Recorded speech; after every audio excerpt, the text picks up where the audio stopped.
चलो मैं ही स्टार्ट करता हूँ, शायद आवाज नहीं जा रही है। आज मैं करा देता हूँ।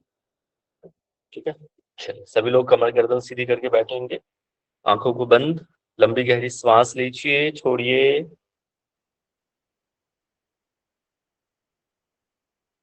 मन को शांत कीजिए, शरीर को स्थिर, पूरी ऊर्जा के साथ, पूरी एनर्जी के साथ परमपिता परमेश्वर को याद करते हुए 3 बार पवित्र ओम ध्वनि का उच्चारण, फिर सरस्वती मंत्र।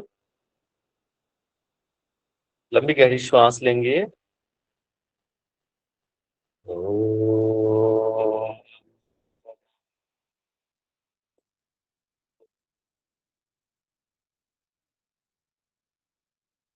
ओम।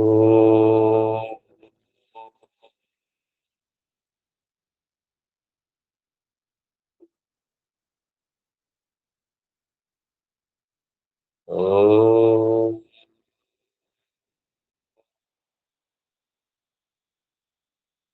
सरस्वती नमस्तुभ्यं वरदे कामरूपिणी, विद्यारंभं करिष्यामि, सिद्धिर्भवतु मे सदा। ओम शांति शांति शांति। दोनों हाथों को जोड़ें, घर्षण करें, फेस पे लगाएंगे, हथेली के अंदर ही नेत्र को बंद करें, खोलें और हाथों को पूरे शरीर पे फेरते हुए वापस आ जाए। सभी को प्रणाम, नमस्ते। नमस्कार गुरु जी। चलिए आप सभी सर का राम राम। राम राम जी, राम राम। आप सभी का हठ पर दीपिका के तीसरे व्याख्यान माला में स्वागत है। मैं उम्मीद करता हूँ आप लोगों को लेक्चर पसंद आ रहा होगा। धीरे धीरे ये लेक्चर्स और इंटरेस्टिंग होता जाएगा जैसे जैसे हम आगे बढ़ेंगे। जैसे आप लोग लाइक करते हैं यहाँ पे, मैं चाहता हूँ ये वीडियो यूट्यूब पे भी जाता है, इतने सारे लोग हैं, वहां पे भी लाइक कर दीजिएगा ताकि बाकी लोगों को भी सुविधा हो, है ना। आप शेयर भी कर सकते हैं अपने मित्रों में ताकि मैक्सिमम लोग इसका बेनिफिट उठा सके। ठीक है। अभी तक हमने जो पढ़ा है वो परिचय देखा था हठ पर दीपिका का। इसके बाद हमने स्टार्ट किया था कि कैसे स्वात्मा राम जी हैं इस हठ पर दीपिका को लाए, क्यों लाया, है ना, इसकी आवश्यकता क्यों पड़ी, हठ पर दीपिका का रचना की क्यों आवश्यकता पड़ी। इसके बाद फिर उन्होंने किसको नमस्कार किया है, ये सब चीजें आपको ध्यान में रखना है। उसने किस नाथ संप्रदाय के गुरुओं को नमस्कार किया है, टोटल कितने गुरुओं की संख्या हमने देखा था कल। ठीक है। और फिर आज हम देखेंगे साधक बाधक तत्व और मठ के लक्षण भी हमने देखे थे। आज भी देखेंगे कि हमें योगाभ्यास कहाँ करना चाहिए, कैसे करना चाहिए। ठीक है। और मठ के क्या लक्षण होते हैं आज वो हम देखेंगे। इसके बाद साधक बाधक तत्व, यम नियम, बहुत इंपॉर्टेंट है ये टॉपिक। तो मैं एक दो क्वेश्चन आप लोगों से पूछ लेता हूँ, मुझे भी समझ में आनी चाहिए कि आपको कितना समझ में आ रहा है लेक्चर। तो सबसे पहले बिन्नी जी, आप माइक या वीडियो ऑन करके भी आप बता सकते हैं कि हमने जो कितने गुरुओं की चर्चा करी थी। अगर आपको कुछ भी याद है तो आप जरूर बताइए। प्रियंका पांडे जी सर बहुत 33 सर। कुछ 33 गुरुओं की चर्चा की गई है सर। कितने गुरु, कोई भी नाम आपको याद हो गुरुओं के वो बताइए। सर सभी तो नहीं है, कोई कोई है, जैसे सर एक थे भैरवा, सरपटी, निरंजन, और सर सारे सभी का नाम याद नहीं है मुझे। देखो आदिनाथ और एक मत्स्यनाथ बोला टिनटिनी सर, सबको। और सबसे पहले उन्होंने, हाँ सर, आदिनाथ यानी कि परमपिता शिव को, शिव थे सर। हम्म। और एक शायद कोरंटक, और एक कानेरी, कपाली गुरुजी थे। हम्म। और एक शायद सर भानु की सर, यही याद है मुझे अभी तो। इनको ये श्लोक याद है, 33 गुरुओं के श्लोक एनीवन। यहाँ पे करीब 50, 55, 60 के आसपास लोग हैं। किसी को भी श्लोक याद हो? साक्षी जी। सर मैं बोलूं? हाँ जी। आप वीडियो ऑन करके बोलेंगे तो आनंद आ जाएगा बिना देखे हुए।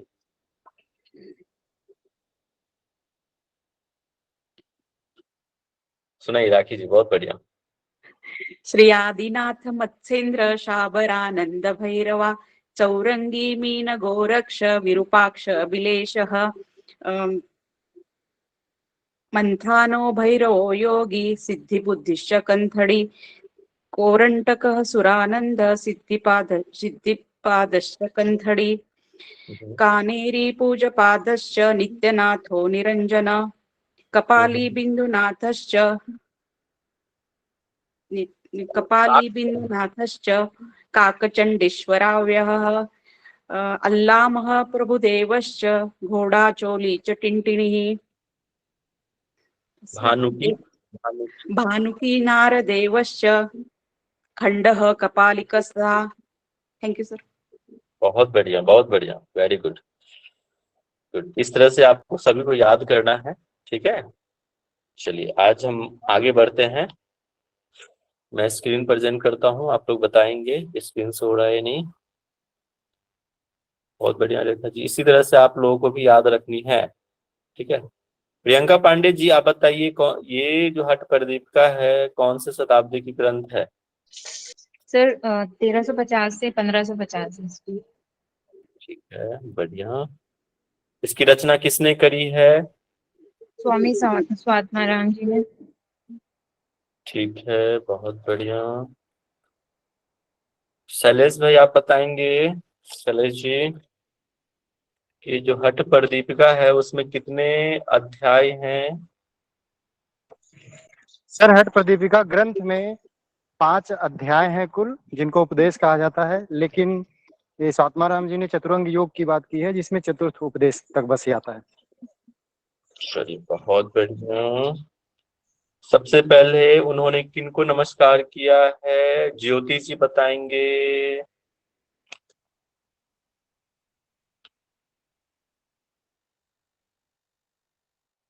चलो, ज्योति जी को मेरी आवाज नहीं जा रही है। आदिनाथ को नमस्कार किया है, फिर श्रीनाथ परंपरा के गुरुओं को, फिर आगे। चलिए, यहाँ तक हमने देखा था, इसको मैं फिर से रिवाइज कर देता हूँ क्योंकि ये है इम्पोर्टेंट। तो जहां पे मैं स्टार मार्क करूं आप उसको पे ज्यादा फोकस करेंगे, क्वेश्चन ज्यादा वहीं से बनेंगे, ठीक है ना। इसको याद होने चाहिए श्लोक। तो मैं इस बार इस पे फिर से एक बार प्रकाश डाल देता हूँ। सुराज्ये धार्मिके देशे सुभिक्षे निरुपद्रवे धनु परमान पर्यंतम शीला अग्नि जल वर्जिते एकांते मटिका मध्य अस्थातव्यम हठ योगिना। कह रहा है कि अभ्यास जो है कहाँ करना है, योगियों के लिए अभ्यास कहाँ करना है? सुराज्य, बहुत शांत जैसा देश हो, धार्मिक देश हो, वहां पे अभ्यास करने के लिए कहा है, जहां पे कोई उपद्रव नहीं होता हो, है ना, मार काट, ये अहिंसा नहीं होता हो, शांत हो, ठीक है, उस जगह पे। अब जैसे भारत में भी देश, पूरे विश्व जो है भारत की आकर्षित क्यों होता है? क्योंकि बड़ा शांत है, धार्मिक देश है, योग के देश कहा जाता है। और इसमें भी अगर कहा जाए तो देश में कहा, तो हरिद्वार में ज्यादातर लोग ऋषिकेश योग नगरी के रूप में जाना जाता है ना, धार्मिक प्रदेश है। तो वहां पे योगाभ्यास करने के लिए कह रहा है जहां पे उपद्रव ना हो, धार्मिक हो। और क्या कह रहा है कि जब आप योगाभ्यास करते हैं तो वो जगह कैसा होना चाहिए ना। तो कह रहा है कि धनु परमान पर्यंतम, धनु मतलब यहाँ पे जितनी धनु की का जो लंबाई होगा उतने लंबाई। अब यहाँ पे व्याख्या में भी 4 हाथ कह रहा है, कितना कह रहा है, थिंक 4 हाथ के आसपास कह रहा होगा, 4 हाथ प्रमाण की दूरी, करीब करीब उतना ही होता है धनु का। लेकिन क्वेश्चन आपको डायरेक्ट पूछ सकता है कि कितना पर्यंत है, कितना धनु, कुछ भी दे सकता है ना। लेकिन व्याख्या भी आप ध्यान में रखेंगे, कई बार चीजें क्या होता है कि श्लोक से ना पूछ के व्याख्या से भी पूछ सकता है। इस बार ग्रंथ संहिता में बड़ा अजीब क्वेश्चन पूछा था कि भौतिक से रिलेटेड क्वेश्चन पूछा था कि कितना हाथ होना चाहिए। उसमें ऐसे ऑप्शन दे दिए थे जो श्लोक में भी नहीं था। तो रेयर 1-2 क्वेश्चन ऐसे हो सकते हैं जो आपको घुमा सकता है। पूछ दिया था 10, 15, 15, 20, वैसे 15 हाथ है वहां पे, फिर 30, 45 सर एक्चुअली वो है ना, किसी एक अलग किसी बुक थी कोई सी, जैसे ये कैवल्य धाम की है, और उसमें है ना एकोनविंशति यानी 19 से लेके 25 हाथ लिखा हुआ है। और जैसे 5-6 बुक्स हैं इसकी जो हट प्रदीपिका की, उसमें से केवल एक ही जो बुक है केवल उसमें ये लिखा था, और वो पढ़ते भी नहीं है सब। वो कहीं देखा था मैंने उसका आंसर, जब याद नहीं 15 आ रहा हाथ कि वो कौन सी बुक में थी। सर 19 देखो। से 25 ही 18 था। से 21 था सर, शायद सर ऐसा। हिरण सही, अरे हट ये एकोनविंशति हिरण सही था ना। यस सर, इसी की हट प्रदीपिका की बुक थी वो, और सॉरी, उसका हाँ कोई और प्रकाशन था, हाँ तो सॉरी, अलग हट प्रकाशन में प्रदीपिका में ही एकोन। देखेंगे, धौती में। धौती में ही हट हाँ प्रदीपिका में कहा है कि 15 हाथ है। बाकी घिरण संहिता में इसका वर्णन नहीं घेरंड है, आई थिंक। संहिता का एक बुक है ना कैवल्य धाम का, उसमें उन्होंने बताया है सर। ये घेरंड संहिता का कैवल्य धाम के बुक में ही सिर्फ है ये, और कौन से भी बुक में नहीं है। हाँ वही चीज कर रहा हूँ कि ये मतलब संजोग है कि एक दो क्वेश्चन ऐसे पूछ सकते हैं, बट ऐसा होता नहीं है। जनरली जो ऑथेंटिक बुक है हट प्रदीपिका का, वो कैवल्य धाम से पूछा जाएगा, और बिहार स्कूल ऑफ योगा मुंगेर है वो घेरंड संहिता से, वहां से जनरली 99%, 1% का तो कुछ नहीं कह सकते कि, है ना। तो ऐसे तो ध्यान में रखिए, है ना, बिल्कुल। तो ये है कि धनु प्रमाण पर्यंतम, जितना जो लंबाई जो कहा गया है कितनी दूरी तक, तो धनु प्रमाण होना चाहिए। सर शिला अग्नि जल, हाँ जी। धनु प्रमाण पर्यंतम सर, इसका मतलब धन धान्य से परिपूर्ण हो तथा। अरे ना ना ना ना ना ना ना ना, वैसे नहीं है। तो सर धनु प्रमाण पर्यंत मतलब जो धनुष होता है ना, मैंने तो कल ही तो बताया था, जो धनुष क्या होता है, ऐसे रहता है ना भैया, 4-5 फीट सर। 4-5 फीट। मैंने तो वही तो कहा था। ये देखो, तो धनुष की जितनी वो है ना, वो कह रहा है धनु प्रमाण पर्यंत, प्रमाण पर्यंत उतनी दूरी तक क्या नहीं होना चाहिए, शिला नहीं होना चाहिए, मतलब पत्थर नहीं होना चाहिए, है ना भाई। पत्थर गिर सकता है, आपको नुकसान पहुंचा सकता है। अग्नि नहीं होना चाहिए आपको, भाई आग वाग लग जाएगी, है ना। जल नहीं होना चाहिए, बाढ़ बाढ़ आ जाए, थोड़ा सा दूरी होना चाहिए। इस तरह से आपको मटिका का निर्माण करना है कि ये आपके मठ जो है उसके आसपास पत्थर ना हो, अग्नि ना हो, जल ना हो। एकांते मटिका मध्य, बहुत एकांत में होना चाहिए आपका मठ, जहां पे शोरगुल नहीं होना चाहिए। अभी हम देखेंगे साधक बाधक तत्व, वहां पे आपको समझ में आ जाएगा कि एकांत होना चाहिए। वहां पे स्थित होकर अस्थतव्यम हठ योगिना, हठ योग अभ्यास करना चाहिए स्थित होकर। क्लियर है 12 नंबर का श्लोक? Yes sir. सर एकांत और सुराज्य के ऊपर ये 33 34 है, ये क्यों है। क्या कह रहे हैं? सर बुक में बस ये लिखा है ऐसा, मतलब ये सुराज्य सब इसके ऊपर ये 33 जो मान। अरे वो नीचे देखो, मैंने कल भी तो इस पे कहा था, कल नहीं आपसे क्या, देखो 100 राज्य, 100 राज्य सुभिक्षे, देखो नीचे लिखा हुआ है 33। रेफरेंस का मतलब नीचे दे दिया है, ये रेफरेंस दे दिया ऊपर का नीचे। ऐसे कई सारे बुक आप बुक पढ़ेंगे ना, तो ऐसे कई सारे दिए रहते हैं, ये तो नॉर्मल है। देखो यहाँ पे भी है विवरम। अब देखो यहाँ पे क्या कह रहा है कि जो मठ है, योग मठ है, उसके लक्षण बताया गया है। This is also very very important, इसको आप नोट कर लेंगे कि अल्प द्वारम रंध्र गर्त विवरम नातुत्य उच्च निचायतम सम्यक गोमय सांद्र लिप्त मलम निशेष जंतु चितम बाह्य मंडप वेदी कूप रुचिरम प्रकार संवेदितम प्रोक्तम योग मठ से लक्ष्यमिदम सिद्धे हठाभ्यास सिद्धि। अब क्या कह रहे हैं इसमें, इसको समझो। कह रहा है कि जो आपका जो हट है उसके लक्षण बताए, कैसा होना चाहिए आपका जो मठ है। मठ जो है योग मठ कैसा होना चाहिए, तो अल्प द्वार, ज्यादा बड़ा द्वार नहीं होना चाहिए, छोटा द्वार होना चाहिए। रंध्र गर्त विभ्रम, उसमें ज्यादा छेद वेद नहीं होना चाहिए, नहीं तो भाई क्या होगा, सांप बिच्छू चूहा कुछ भी आ सकता है। ठीक है, तो छेद नहीं होना चाहिए। ना उच्च नीचतम, ज्यादा ऊंचा नीचा नहीं होना चाहिए, सम्यक गोमय, देखो यहाँ पे स्पष्ट दिया गया है। भाई क्वेश्चन पूछ सकता है कि कौन से जानवर के जो गोबर होता है उसका यूज करना है, किससे लिप्त करना है, कौन से जानवर से लेपने के लिए कह रहा है मठ को, तो स्पष्ट कह रहा है गोमय, और शुद्ध शुद्ध होता है।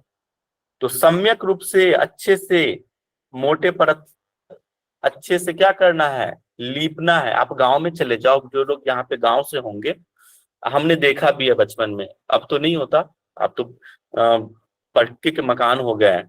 आप गांव में जाओगे अभी भी जो आंगन होता है ना, जैसे कोई फेस्टिवल होता है, आप देखो आंगन को बिल्कुल गाय के गोबर से लीपा जाता है ना। आप दीवालों को भी लेपते हैं, मिट्टी के घर जाके देखना गांव में, ठीक है, गाय के गोबर से लीपते हैं। निशेष जंतु चितम, और कोई भी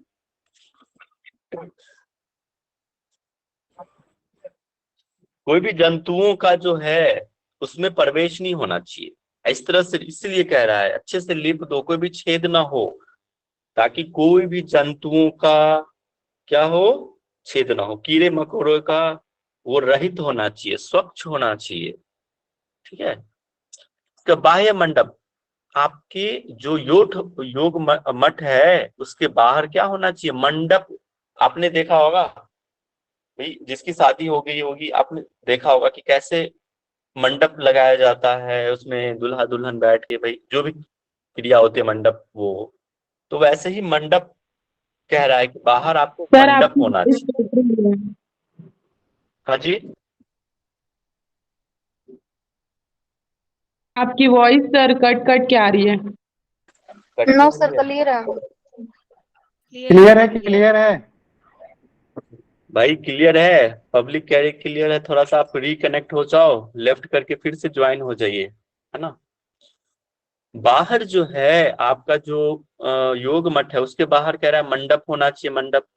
फिर वेदी बनाना है। आपने देखा होगा जो गुरु लोग होते थे वो, या फिर चबूतरा, चबूतरा बनाने की बात है। और वेदी मतलब एक और होता है, जो हम हवन करते हैं, वो जो वेदी बनाते हैं उसको हम, हवन के जो कुंड होते हैं ना उस तरह से बनाते हैं, उसको भी वेदी ही कहते हैं, कि वेदी बनाना। और एक वेदी होता है जो चबूतरा के ऊपर, जो गुरु ऊपर बैठकर प्रवचन करते हैं, जैसे कि पीपल का पेड़ है ऊपर, ऐसे सबसे आसन जो होता है ऊंचा आसन होता है गुरु का, और नीचे से जो लोग बैठे होते हैं वो प्रवचन का श्रवण करते हैं, सुनते हैं अच्छे से, उसको वेदी कह सकते हैं। ऊंचा हुआ स्थान, जो समतल से ऊंचा स्थान। कूप मतलब होता है कुआं, है ना। आपके आसपास कुआं भी, भाई पानी भी तो होना चाहिए, कहीं दूर नहीं जाना है पानी के लिए, आपके मठ के आसपास भी कुआं होना चाहिए। ठीक है। रुचिरम प्रकार संविष्टम, रुचि मतलब जो किला, एक जो आपका जो मठ है उसके चारों तरफ किला घिरा हुआ होना चाहिए, चारों तरफ से दीवार से घिरा होना चाहिए, ताकि कोई भी चीज का, है ना, जानवरों का प्रवेश ना हो, इसलिए चारों तरफ से किला बनाना है। आपने राजा महाराजाओं का किला देखा होगा, उसी को प्राचीर कहते हैं, है ना, किला। प्रोक्तम योगस्य योग मठस्य लक्ष्यमिदम, और ये योगा हठ, जो सिद्ध हठ योग के द्वारा ये योग मठ के क्या कहे गए हैं, लक्षण कहे गए हैं, सिद्ध योग। क्लियर है, बताइए। सर प्रकारा का मतलब क्या है? सर हाँ जी, प्रकार का मतलब देखो प्रकार जो संवित, जो रुचिर प्रकार जो है ना, वो चार दीवारी को कहते हैं, चार दीवारी से घेरा होना चाहिए प्रकार। ठीक है। प्राचीर जिसको कहते हैं उसी को कहते हैं प्रकार। प्राचीर जो होता है ना, प्राचीर का मतलब होता है किला, घिरा हुआ होना चाहिए, आपका जो मठ चारों तरफ से घिरा होना चाहिए, ताकि कोई भी जानवर का प्रवेश ना हो, है ना, हिंसक जानवरों का। ठीक है। सर इसका मीनिंग समझ के याद रखने से हो जाएगा ना, ये संस्कृत टर्म भी याद रखना पड़ेगा क्वेश्चन के लिए? ना, इसमें संस्कृत टर्म नया भी याद रखो तो चलेगा। मैं जो जो श्लोक कह रहा हूं बस उसको, वो श्लोक आप रट जाना, टंग्स पे होने चाहिए। जैसे 33 गुरुओं के नाम, इससे पहले जो मैंने एक और बताया था, सुराज्य, ये वाले भी आप रट जाना, इजी है। लेकिन ये श्लोक को ना भी रटा तो चलेगा, लेकिन इसमें जो टर्म है, क्या क्या चीज कह रहा है, वो आपको पता होना चाहिए। लक्षण पूछ सकता है, योग मठ के लक्षण पूछ सकता है, याद रखना। तो लक्षण क्या क्या हो गया कि भाई अल्प द्वार होना चाहिए, ठीक है, आपका कोई छिद्र नहीं होना चाहिए, वहां पे भूमि क्या है, ऊंची नीची नहीं होनी चाहिए, गोबर से लिपा होना चाहिए। कौन से जानवर के गोबर से? गाय के, याद रखना। योग मठ के बाहर मंडप होना चाहिए, वेदी होना चाहिए, कुआं होना चाहिए, और चारों तरफ दीवार से घेरा होना चाहिए। ये पॉइंट्स आपको नोट करना है। मैं उम्मीद करता हूं यहाँ पे सभी लोग नोटबुक पेन लेके बैठे होंगे। देखो साथ बहुत सारे सिलेबस नेट का बहुत इतना आसान नहीं, नेट जा रहा है, बहुत बड़ा सिलेबस है, ब्रॉड है। आप ये सोचेंगे अभी छोड़ देते हैं, बाद में इसको फेयर करेंगे, बाद में बहुत पछताने वाले हो। जो लोग यहाँ पुराने लोग होंगे ना, उनको समझ में आ गया होगा कितना हेक्टिक शेड्यूल हो जाता है आगे जाके, कई सारे लेक्चर चलेंगे। तो पहले से आप इसको प्रिपेयर करते रहो, ठीक है, कि आप अभी से लिखते जाओ पॉइंट बाय पॉइंट, याद रखना, ये बाद में नहीं होता है फिर। Sir point wise point sir कैसे बोल रहे हो आप? ये श्लोक है ना, अब देखो हठ सिद्धि के लक्षण मैंने बोला, अब लिख लो पॉइंट, मेन पॉइंट हो गया हेडिंग कि योग मठ के लक्षण, योग मठ के लक्षण, नीचे पॉइंट्स वाइज लिख दो कि अल्प द्वार, ठीक है, उसमें कोई छिद्र नहीं, इसमें कोई भूमि ऊंचा नीचा नहीं, या फिर संस्कृत टर्म भी आप लिख सकते हो उसके, है ना, गोमय सांद्र लिप्त, फिर नाट्य उच्च निश्चयतम, या फिर नहीं समझ में आ रहा है तो हिंदी में लिख लो, कोई दिक्कत नहीं है, लेकिन टर्म आपको पता होना। इसलिए मैं इसको तोड़ तोड़ के समझा रहा हूँ हर एक संस्कृत को, टर्म को, ताकि आप समझो, ठीक है। बहुत मेहनत लगती है इसको एक एक चीज को समझ के बताने में। तो अभी आप कर लोगे, वन टाइम इन्वेस्टमेंट है ये, एक बार समझ गए तो फिर कभी जीवन पर्यंत नहीं भूलोगे आप, तो समझ के पढ़ो, ठीक है, आगे बढ़े। सर यहाँ हाँ पे जी, द्वार छोटा बनाने के लिए बोला गया है, क्यों? अरे आप अपने साइज के अनुसार से द्वार बनाओ, इतना भी छोटा नहीं कि आप अंदर ना जा पाओ। बड़ा साइज बनाने से क्या होगा फिर, भाई कोई भी, अब हाथी घुस जाएगा तो, हाँ, बड़ा होता है, बड़ा होता है, म्यूट म्यूट समझ गए। अपने हिसाब से करोगे ना, अपने साइज के हिसाब से गेट बनाओ, उससे बड़ा नहीं बनना चाहिए। आप देखो एक चीज आपने गौर किया है, पुराने जमाने के जितने भी आप कभी आप विजिट करो, जो मठ होते थे ना, योग मठ, पुराने जमाने वाले, देखना छोटा गेट होता था उनका। Yes sir. मैं तो जाते रहता हूँ, यहाँ हूँ मैं, जो लोग छत्तीसगढ़ में होंगे, एक दुधारी करके मठ है, जो लोग यहाँ छत्तीसगढ़ में होंगे उनका मतलब कोई कहीं भी चले जाओ आप इंडिया में, कोई भी योग मठ प्राचीन, मैं अभी मॉडर्न की बात में, प्राचीन देखोगे वो छोटा गेट होता था, मुश्किल से एक आदमी एक वक्त ही जा सकता था अंदर, ठीक है। उसके पीछे भी बहुत लॉजिक रहता होगा। सर जो बीटल्स आश्रम बना हुआ है महेश योगी का, उनके यहाँ भी ऐसे ही मठ बने हुए हैं, छोटे से गेट वाले, और एक टाइम पे एक ही जा सकते हैं। वही कह रहा हूँ कि आप लोग देखो, ये बात कह रहा हूँ मैं, ट्रैवल करो, मठ घूमो, मंदिर देखो, वहां के आर्किटेक्चर समझो, कि वहां से बहुत नॉलेज आपको मिलेगा। ऐसे नहीं मंदिर जाते हैं, प्रणाम करते हैं, आ जाते हैं, मांग के आ जाते हैं, ठीक है, कि हमें ये चाहिए। इस दृष्टिकोण से कभी मंदिर मत जाया करो, मतलब ही नहीं है।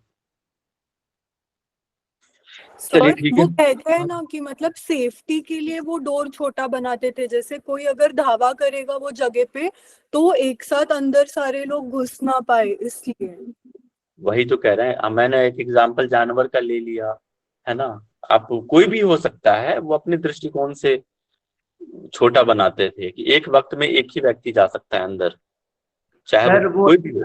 आते थे कि सर वो है ना, पहले घर को है ना, जो जहाँ पे रहते हैं उसे मंदिर समझते हैं, तो जब मंदिर में घुसते हैं तो सर झुका के घुसते हैं, तो जब कोई भी अंदर आए ना तो सर झुकाना ही पड़े, क्योंकि वो मंदिर में जा रहा है किसी के।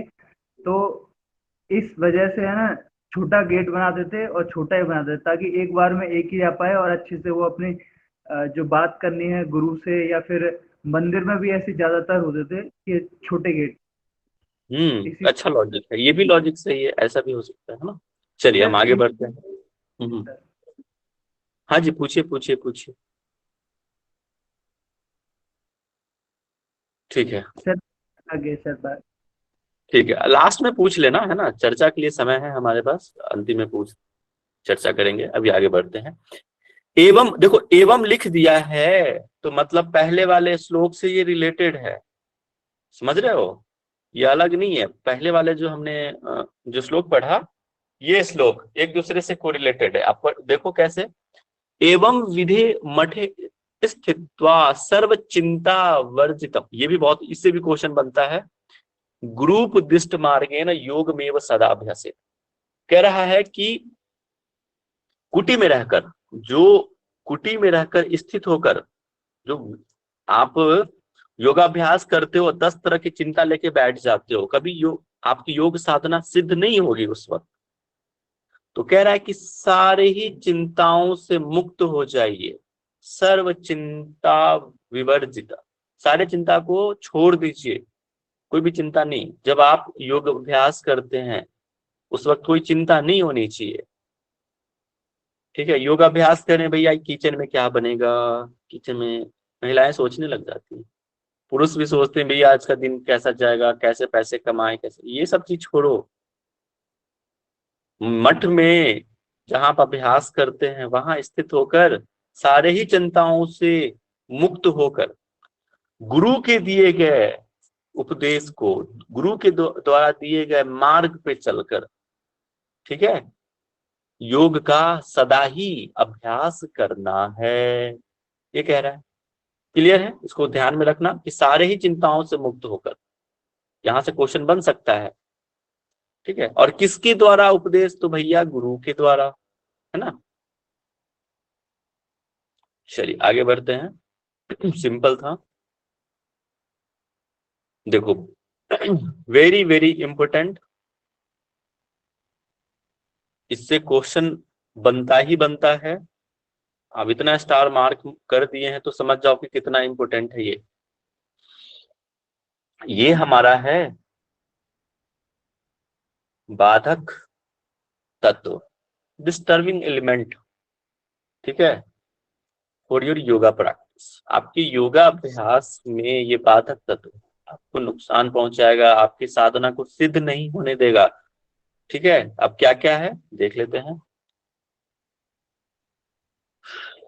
अत्याहार प्रयासश्च प्रजल्पो नियमाग्रह जन संघश्च लौल्यम च षड्भिर्योगो विन्यस्यति। अब क्या क्या कह रहा है कि अत्याहार, पहले ना इसका हम उच्चारण करते हैं एक दो लोग से, ठीक है।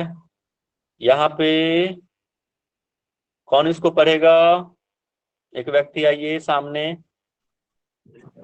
सर मैं पढ़ता हूँ। सर मैं बोलूं? ठीक है, एक एक करके दोनों आदमी बोल दीजिएगा।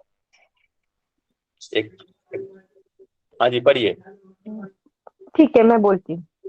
अत्याहार प्रयासस्य प्रजल्पो नियमाग्रह जनसंगश्च लौल्यञ्च षड्भिर्योगो विनश्यति। ठीक है, अब एक पुरुष से कौन थे?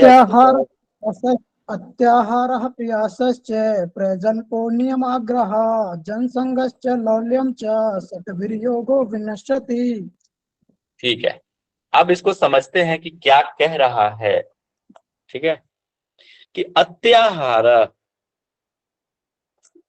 मैं थोड़ा सा इसको इंटरेक्टिव बनाता हूं, इसको आप लोग पढ़िए। Stop sharing.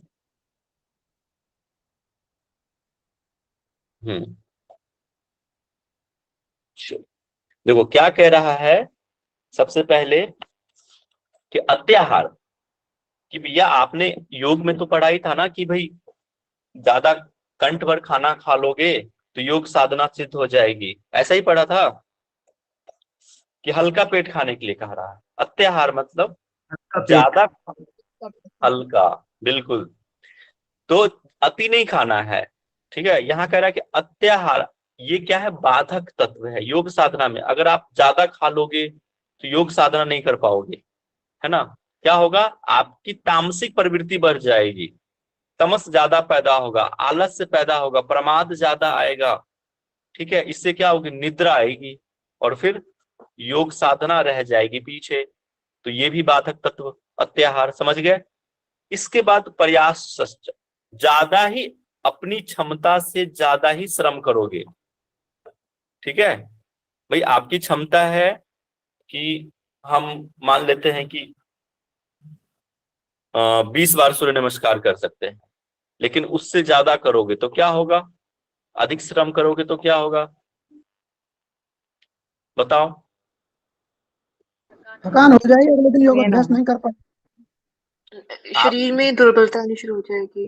दुर्बलता, बहुत बढ़िया भाई, वात प्रवृत्ति बढ़ जाएगी, आपकी दुर्बलता आएगा, ज्वाइंट पेन, कई सारे व्याधि आ जाएगी। तो अपनी क्षमता अनुसार ही योगाभ्यास करने के लिए कहा। लेकिन यहाँ पे क्या है, प्रयास, ज्यादा ही अगर आप प्रयास करते हैं तो ये भी बाधक तत्व है। दूसरा समझ में आ गया। तीसरा प्रजल्प। प्रजल्प मतलब क्या होता है, कोई बता सकता है? ज्यादा बोलना। अधिक बोलना, बातूनी होना। ज्यादा आप बोलोगे तो हो सकता है, कई बार क्या ना, ज्यादा बोलते बोलते हम कुछ और ही बोल देते हैं और फिर हम क्या करते हैं, कुंठा के शिकार, अरे यार मेरी वजह से किसी को तकलीफ हो गया, वो क्या सोचेगा, हम उसी उधेड़ बुन में लगे रह जाते हैं, योगाभ्यास तो पीछे छूट जाएगा, परेशान हो जाते हैं। आप देखो ना, किसी को आप कुछ गलती से भी, ये क्यों होता है, ज्यादा बोलने की वजह से तो होता है। संयम रखो, ठीक है, अपने वाणी में संयम रखना है, तभी जाके आप योग साधना सिद्ध होगा। जितनी जरूरत है उतना ही बोलिए, अति नहीं बोलना है, अति सर्वत्र वर्ज्यते।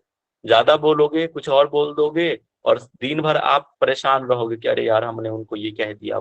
ऐसा होता होगा आपके जीवन में भी, ठीक है। और ये सिर्फ एग्जाम पॉइंट ऑफ व्यू से मत आप पढ़िए, ये आपके अपने जीवन के व्यवहारिक दृष्टिकोण से भी पढ़िए, वहां भी ये काम आएगा। तो प्रजल्प, अधिक बोलना भी क्या है, ये बाधक तत्व है। नियमाग्रह, अगर आप नियमों में बंध गए तो भी नहीं होगा। आप नियमाग्रह से क्या मतलब, नहीं सर हम नियम करेंगे तभी तो हम योग साधना सिद्ध कर पाएंगे, कई लोगों के प्रश्न हो सकते हैं ऐसे, लेकिन नहीं।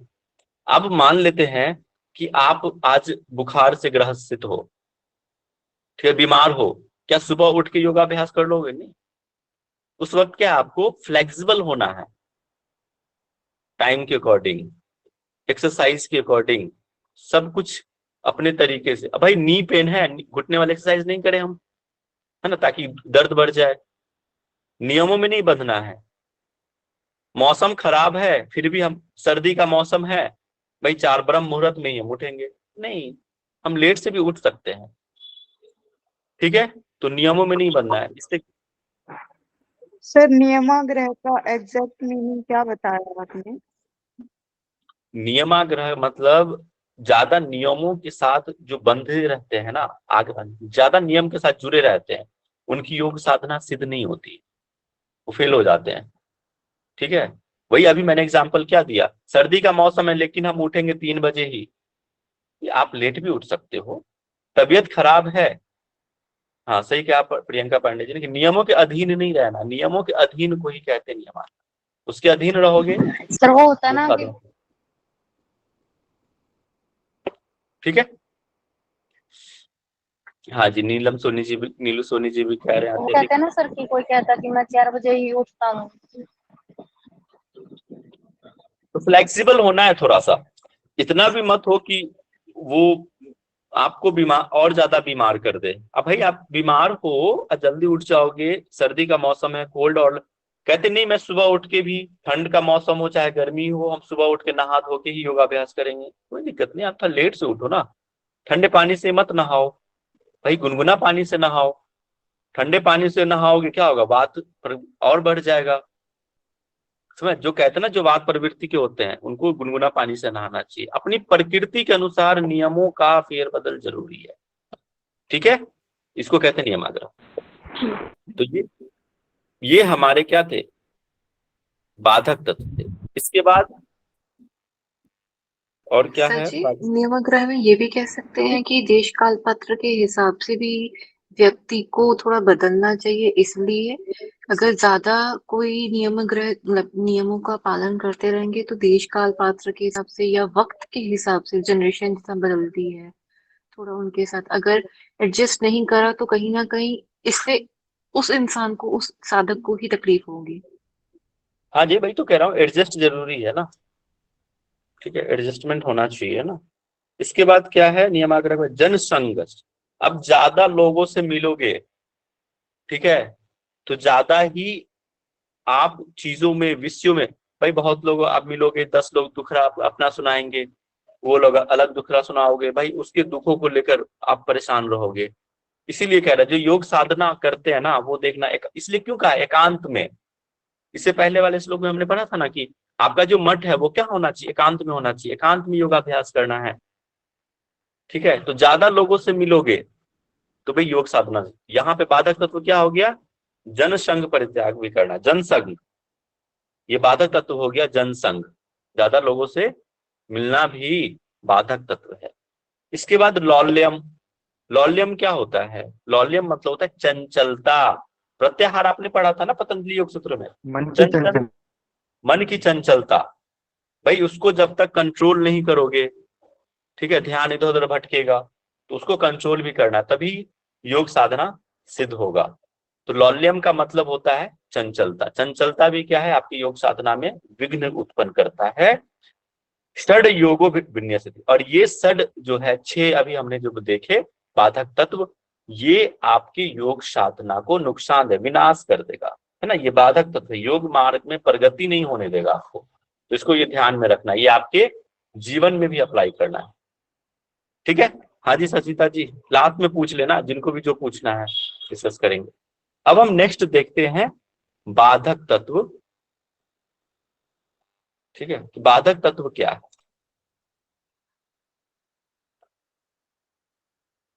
अरे तो फिर से हो जाता है शुरू। बाधक तत्व जो आपको योग नहीं, बाधक तत्व हो गया जो आपके योग मार्ग में अवरोध उत्पन्न करता है। अब हम देखेंगे साधक तत्व। साधक तत्व वो होता है जो आपके योग मार्ग में सहयोग दे, मतलब हेल्पिंग एलिमेंट्स, जिसको हम कह सकते हैं हेल्पिंग एलिमेंट्स, ऐसे चीज।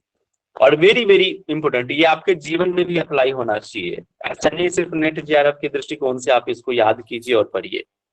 तो वेरी वेरी इंपॉर्टेंट क्वेश्चन बनता ही बनता है, 5 स्टार ले लो इसका।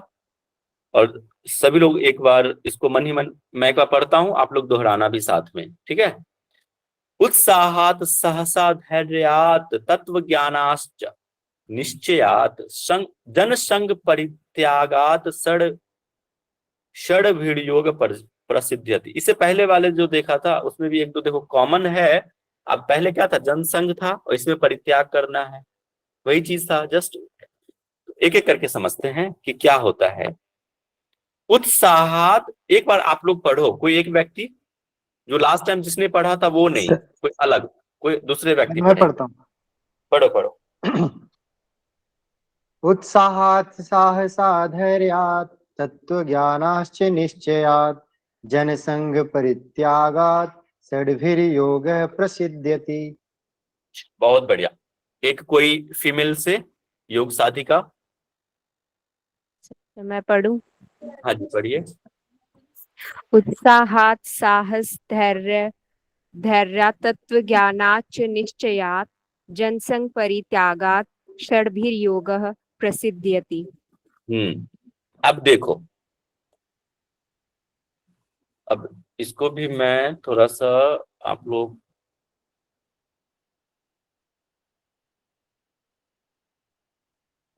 देखो, अब क्या कह रहा है, एक एक पॉइंट को समझना कि उत्साह, उत्साह का मतलब क्या होता है, इंटरेस्ट।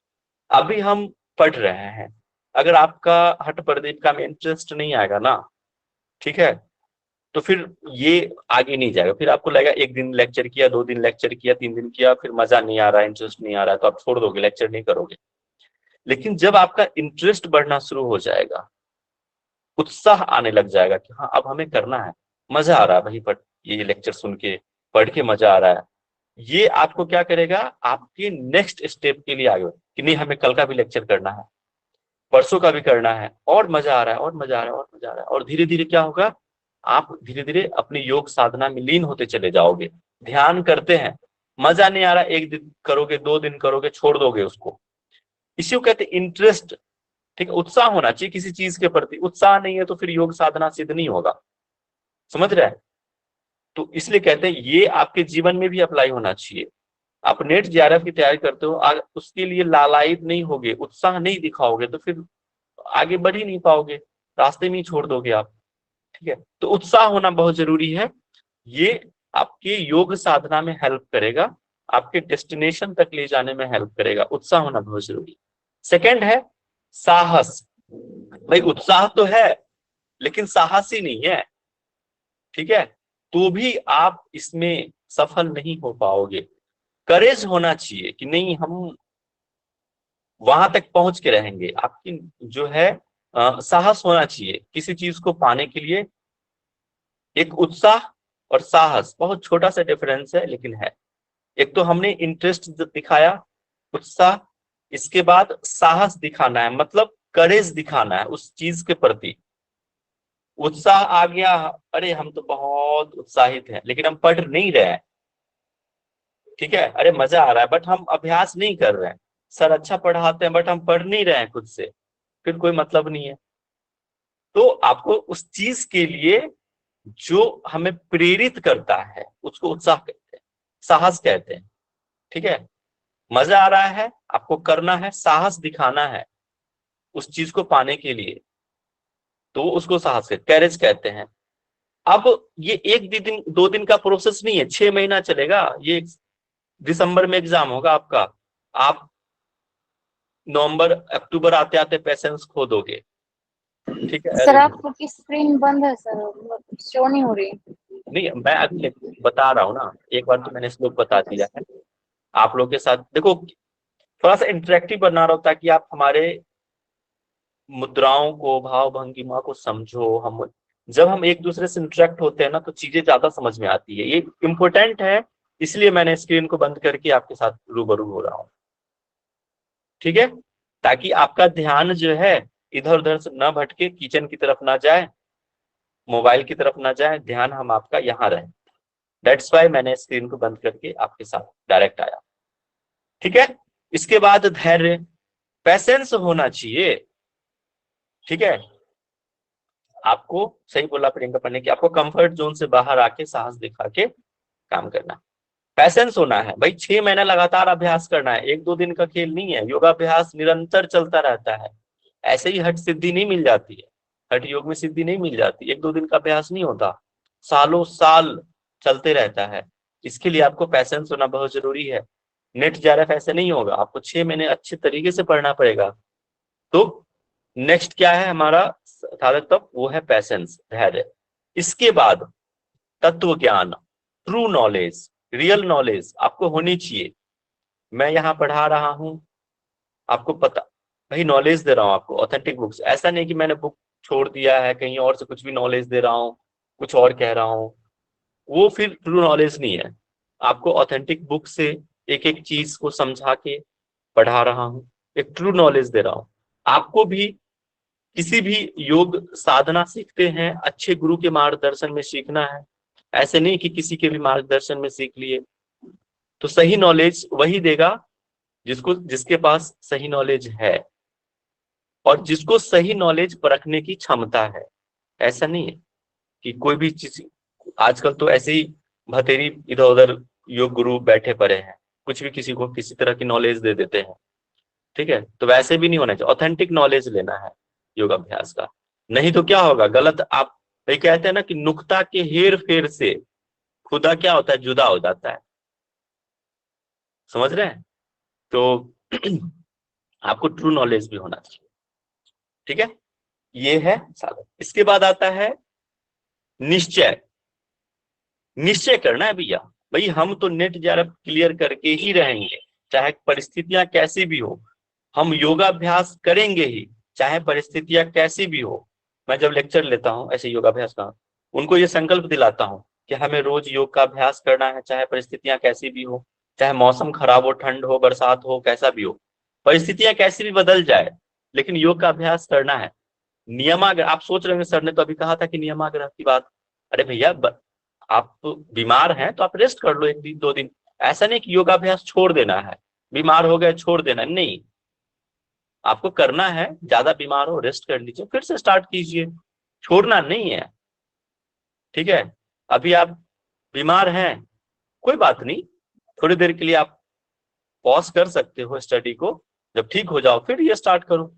छोड़ने, अरे हम तो बीमार हो गए छोड़ देते नहीं, निश्चय करना है आपको कि हमें पाके रहना है। ठीक है, चलिए अब आता है डिटर्मिनेशन, जिसको हम कहते हैं निश्चय को, डिटर्मिनेशन होना चाहिए। अब जनसंग, अब नेक्स्ट क्या है इसमें, जनसंग परित्याग। छठा है जन संघ परित्याग। पहले क्या था, जनसंघ था बाधक, अब इसका साधक है आपको दूर रहना, डिटैच होना है लोगों से। जितना लोगों के साथ रहोगे उसके जितने विषय आपके अंदर आएगा, तो इसीलिए दूर रहिए। एकांत, जनसंघ परित्याग। क्लियर है सबको, ये बताओ एनीवन, ऐसा कोई कंफ्यूजन? ठीक है, बहुत बढ़िया। चलिए मैं आपको एक बार स्क्रीन फिर से प्रेजेंट कर देता हूं। अरे यार ये ऐसे वापस तो साधक बाधक तक तो समझ में आया सभी को कि क्या होता है? ठीक है, अब इसके आगे है, देखो जो हम आगे देखने जा रहे हैं वो तो श्लोक में नहीं है।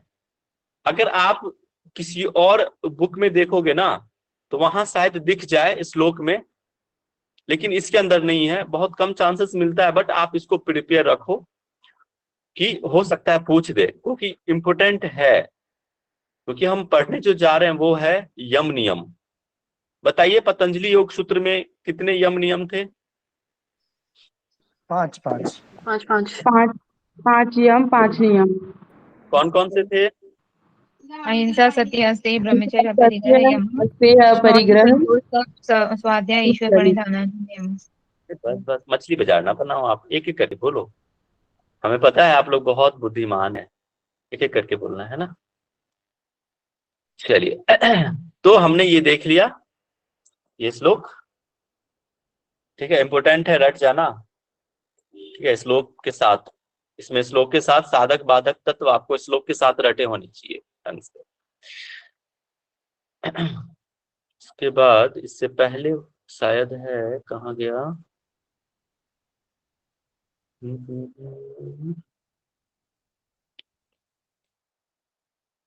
यम नियम है वो श्लोक में नहीं है। हाँ देखो यहाँ है, इसको मैं एक बार बता देता हूँ या फिर कल बताऊं? बताओ आप लोग। बता दो सर। बताइए, लंबा है। चलो कल इस पे डिस्कस करेंगे, ये भी इम्पोर्टेंट है। आप लोग एक बार पढ़ के आना कि कौन कौन से यम नियम है। जब आप ये पढ़ लोगे ना तो वशिष्ठ संहिता में जो है सेम यही है, एक डिफरेंस है, एक मिस्टेक हुआ है। आप लोग कल मैं उससे पूछूंगा, ये आपका होमवर्क है, यम नियम पढ़ के आना। ठीक है, इसमें क्या मिस्टेक है ये ढूंढ के आना है आप लोगों को। ओके, तो यम नियम कल मैं पूछूंगा आप लोगों से, ये आपका होमवर्क है, आप लोग एडवांस में पढ़ के आना। कल पूछूंगा, कल मैं फिर तो बताऊंगा ही। इसके मतलब बहुत ज्यादा इंपॉर्टेंट नहीं है, लेकिन इसको हम नेग्लेक्ट भी नहीं कर सकते हैं। ठीक है, चलिए तो स्टॉप शेयरिंग। चलिए अभी जैसे ही लेक्चर एंड होता है ना, लोग भागने लग जाते हैं, यार खत्म हो गया, भागो भागो। आपको मैं बताऊं, ये जो लास्ट का जो सेशन होता है ना, लास्ट के 5 से 10 मिनट बहुत इंपॉर्टेंट होता है, ये आपका रिवीजन हो जाता है। ठीक है, तो जाओ मत, 5 मिनट रुक जाओ, क्वेश्चन आंसर के जवाब देके जाओ, तब तो हमें समझ जाएगा कि आप लोगों को समझ में आ रहा है। ऐसे हाँ हाँ करने से थोड़ी होता है। अभी कोई क्वेश्चन है तो पूछ लो, नहीं तो मैं पूछूंगा, वैसे तो नहीं होना चाहिए। सर लोक संघ का परित्याग बाधक तत्व के अंतर्गत आना चाहिए, साधक तत्व में क्यों है? उसमें जनसंपर्क और लोक संघ का परित्याग दोनों तो ऑलमोस्ट सेम है। वो परित्याग जनसंघ है। हाँ, वो जनसंघ है बाधक, लोगों के साथ रहना और लोगों के साथ नहीं रहना। जनसंघ परित्याग, जनसंघ का हमने परित्याग कर दिया, छोड़ दिया, उसको छोड़ दिया, डिटैच हो गया, तो ये हो गया बाधक साधक। कैसे ना हुआ सर, ये भी तो जनसंघ का परित्याग है, वो साधक है। हाँ, हमने ये तो समझ में आ रहा है, साधक तत्व के अंदर लिखा है, लेकिन अगर हम लोगों का परित्याग कर, लोग के संघ का परित्याग कर रहे हैं तो वो कर तो दिए। एक तरह। हाँ तो बाधक नहीं, कैसे ठीक है बाधक ठीक है, होगा? समझ में आया समझ में आया समझ में आ गया। 2-3 बार रिपीट हुआ तब जाके समझ में आया। ऐसे ही बार बार देखोगे ना, चीजें अपने आप क्लियर हो जाएगी। ठीक है। Hello sir. हाँ जी, पूछिए। सर जैसे आप श्लोक बताते हो ना, अगर आप उसमें जैसे फॉर एग्जांपल कोई क्वेश्चन ऐड कर दे तो थोड़ा और आसान हो जाएगा सर समझना। जैसे आप अब भी बता रहे थे ना कि वो अगर वो पूछ लेते कि भी मठ कैसा होना चाहिए सर, ऐसे अच्छा ठीक है, थोड़ा सा देखो इजी हो जाएगा सर बस। ठीक है ठीक है। देखो और भी आपके सुझाव हो ना, तो आपके सुझाव हमारे सर आंखों पे, मैं हर एक, आप जैसा कहोगे सर इस रास्ते चलो, मैं तो उसी रास्ते चलो। अगर मुझे लगा कि हाँ ठीक है, मैं तो वैसे डिस्कस कर देता हूँ किस तरह से क्वेश्चन पूछा जा सकता है। साधक तक तो बाधक तक तो पूछ देंगे, इनमें से कौन सा नहीं है। अगर आपको छो याद रहेंगे तो फिर पता होगा, कैसे भी घुमा के पूछ दे, अगर आप श्लोक याद कर लोगे ना, समझ जाओगे, तो क्वेश्चन बन जाएगा। ठीक है, मिलाने वाला क्वेश्चन पूछता है, या तो फिर कौन सा नहीं है, नहीं वाले पे ज्यादा जोर देना। कई बार हम है वाले पे लगा के आ जाते हैं, नहीं है इस पे फोकस करना, बन जाएगा। चलिए अब मैं क्वेश्चन पूछ लेता हूं आपसे। सर मुझे एक पूछना था, जैसे अभी हमने ये 2 श्लोक देखे तो वहां पे बाधक या साधक ये वर्ड नहीं था, तो मतलब पेपर में कैसे पूछते हैं, यही टर्म यूज करते हैं क्या? पूछ सकता है, साधक तत्व बाधक तत्व नाम से भी पूछ सकता है, या फिर योग साधना में अगर आपको प्रसिद्धि पानी है ना, षड योग प्रसिद्ध्यति, योग साधना में आपको प्रसिद्धि पानी है तो कौन कौन से तत्व होंगे, ये भी पूछ सकता है। योग साधना को विनाश, आपके योग साधना को विनाश करने के लिए कौन कौन से तत्व हो सकते हैं, इस तरह से पूछ सकता है ना। Okay okay, thank you. ठीक है। ठीक है, सबसे पहले गौरव जी, आप वीडियो भी ऑन हाँ कर जी सकते सर। हैं तो बहुत अच्छा है, वीडियो ऑन कर तब तो समझ में आएगा। ठीक है, गौरव जी आप बताएंगे कि योग का अभ्यास कौन से देशों में करनी चाहिए, किस प्रदेश में करनी चाहिए। सुराज्य धार्मिके देशे सुभिक्षे निरुपद्रवे धनु प्रमाण पर्यंतम शिलाग्निजल वर्जिते एकांते मठिका मध्ये स्थातव्यम हठ योगिना। ठीक है, बहुत बढ़िया। बाकी लोग टाइप करना है। हाँ एक और चीज, जब भी मैं क्वेश्चन पूछूं आप लोग टाइप कीजिए। टाइप करने से क्या होगा, आपका रिवीजन होगा और याद होगा। जैसे हम लिखते हैं ना नोटबुक पे, वैसे टाइप करना। बहुत बढ़िया पिंकर पांडे, आपको ये लिखना है, टाइप करना है, बहुत काम आएगा आपको। आपको लगता है अरे कौन टाइप करे, सुन लेते हैं याद रहेगा, नहीं। सुना हुआ चीज और लिख के, सुन के लिख के, वो बहुत लंबे टाइम तक आपको याद रहेगा। आसिमा जी माइक अनम्यूट करके आप बताएंगे कि योग मठ के लक्षण कौन कौन से हैं। आसिमा जी। हाँ जी सर। जी बताइए। जी सर, मठ के लक्षण में है सर, योग का जो मठ का द्वार है वो छोटा होना चाहिए, उसमें कोई छिद्र नहीं होने चाहिए, जिससे जो बाकी जानवर हैं वो उसमें ना आ पाए मठ में। वहाँ की सर भूमि जो है वो ऊंची नीची नहीं होनी चाहिए, और अधिक विस्तृत भी नहीं होनी चाहिए, ज्यादा बड़े एरिया भी नहीं होना चाहिए। गोबर से लिपा होना चाहिए, गाय के गोबर से मोटी एक परत से लिपा होना चाहिए, और स्वच्छ हो, कीड़े मकोड़ों से रहित एरिया हमें मतलब साफ जगह देखनी है जिसमें कीड़े मकोड़े ना आ पाए। और बाहर के जो मंडप है वो थोड़ा सा ऊंचा हो, उसमें वेदी बनी हो जो कि पूजा पाठ में यूज होती है उस तरह की तथा अच्छा वहाँ पे पानी के लिए कुएं का व्यवस्था भी हो और साथ ही वहाँ चारों ओर से दीवारों से घिरा हो ताकि बाहर के जो जंगली जानवर हैं वो एंटर ना कर पाए। बहुत बढ़िया, बहुत सुंदर। मेधा जी, आप बताएंगे कि किसको वर्जित करके मठ में स्थित होके योग का अभ्यास करना है और किसके उपदेश के द्वारा? सर टीचर के अकॉर्डिंग होना चाहिए और जो भी स्ट्रेस और एंजाइटी है उसको दूर रख के हमें उसके अकॉर्डिंग पढ़ना है। ठीक है। पूजा जी, माइक अनम्यूट करके आप बताएंगे बाधक तत्व कौन कौन से हैं? अत्याहार प्रयाश्च प्रजल्पो नियमाग्रह जनसंघर्ष लौल्यम च षड्भिर्योगो विनश्यति। बहुत बढ़िया। ज्योत्सना जी, है ना, आप बताएंगे साधक तत्व कौन कौन से हैं?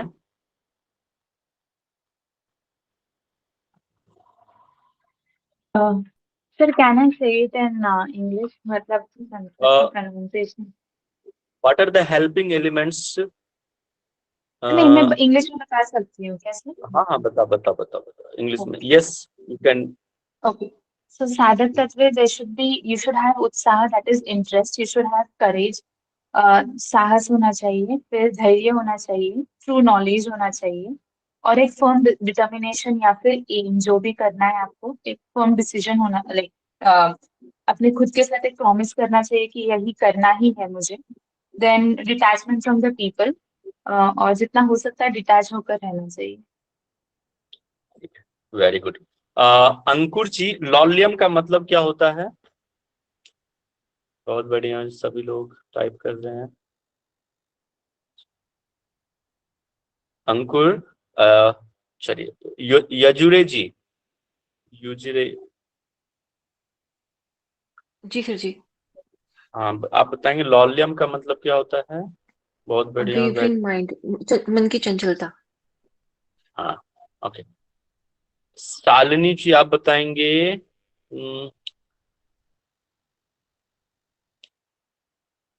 शालिनी जी, आप बताएंगे, माइक अनम्यूट कीजिए और बताएंगे, क्या बताएंगे आप? क्या आज हमने क्या क्या पढ़ा, आप बताओ। सर आज हमने साधक वादक तत्व पढ़े और एक योगी की कुटिया कैसी होनी चाहिए उसके बारे में पढ़ा और उनको किस तरीके का भोजन लेना चाहिए उसके बारे में पढ़ा। ठीक है। सात्विक जी, आप शांति पाठ करा दो, है ना। सात्विक कनिष्क। जी सर।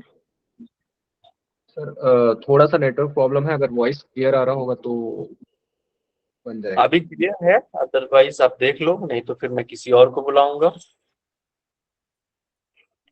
जी सर, मुझे थोड़ा सा ब्रेक हो रहा था अभी वॉइस, इसलिए पूछ रहा था मैं। सर मेरा एक सवाल है, क्या मैं पूछ सकती हूँ? शांति करा लेते हैं, फिर पूछ लेते हैं सवाल, फिर रिकॉर्डिंग भी बनता है, जो लोग एमडी बैठे। जी जी, शांति पाठ करा दीजिए कनेक्ट जी, है ना।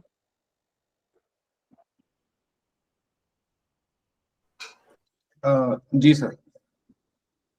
सभी कमर गर्दन करके सीधी बैठ जाएं और आंखें बंद करें, ध्यान मुद्रा में आए। 3 बार दीर्घ ओम उच्चारण करेंगे, लंबा गहरा श्वास लेंगे। ओ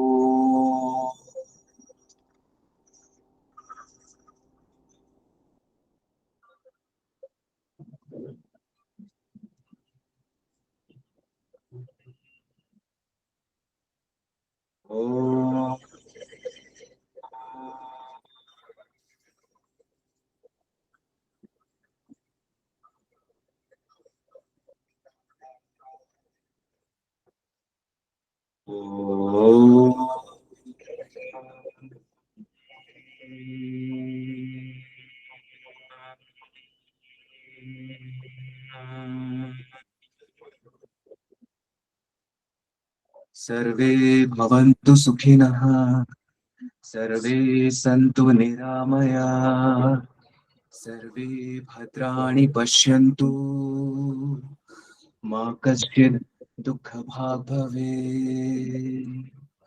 ओम शांति शांति शांति। अपने दोनों हाथों से सबको प्रणाम करेंगे, इस विश्व को प्रणाम करेंगे, इस विश्व में स्थित संपूर्ण चराचर को प्रणाम करेंगे और अपने हाथों पर घर्षण करते हुए संपूर्ण ऊर्जा को अपने मस्तक पर धारण करेंगे। Thank you Ganesh ji. जी आप किसी का रिकॉर्डिंग बंद कर दीजिए, टीम से जो भी